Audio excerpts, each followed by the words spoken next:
നേരെ ഇപ്പൊ വണ്ടി ഓടിക്കൊണ്ടിരിക്കുകയെന്ന് വിചാരിച്ചു. സ്പീഡ് 40 കഴിഞ്ഞു. ഇനി ഫോർത്ത് ഗിയറിൽ 40 കഴിഞ്ഞൊന്നും നമ്മളെങ്ങനെ അറിയും? ഒറ്റപ്പെട വെച്ച് തന്നാലുണ്ടല്ലോ എന്റെ അപ്പന്റെ പ്രായമുണ്ട്. എടാ ഓടിക്കൊണ്ടിരിക്കുന്ന വണ്ടി പിന്തിരിഞ്ഞ് നോക്കി നീ വണ്ടി എവിടെങ്കിലും പോയി ഇടിക്കില്ലേ? അതിനിപ്പത് ഓടുന്നില്ലല്ലോ. വണ്ടി ഫോർത്ത് ഗിയറിൽ ഇടാ.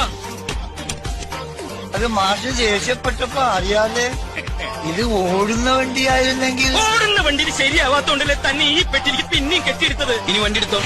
പക്ഷേ ഈ ക്ലച്ചും ആക്സിലേറ്ററും ഒരുമിച്ച് അമർത്തി ചവിട്ടിയാൽ എന്ത് സംഭവിക്കും? കാരണമൊന്നും സംഭവിക്കില്ല. തന്റെ വായയിൽ അവശേഷിച്ചിരിക്കുന്ന 3-4 പല്ലുണ്ടല്ലോ അതങ്ങോട്ട് പോവും.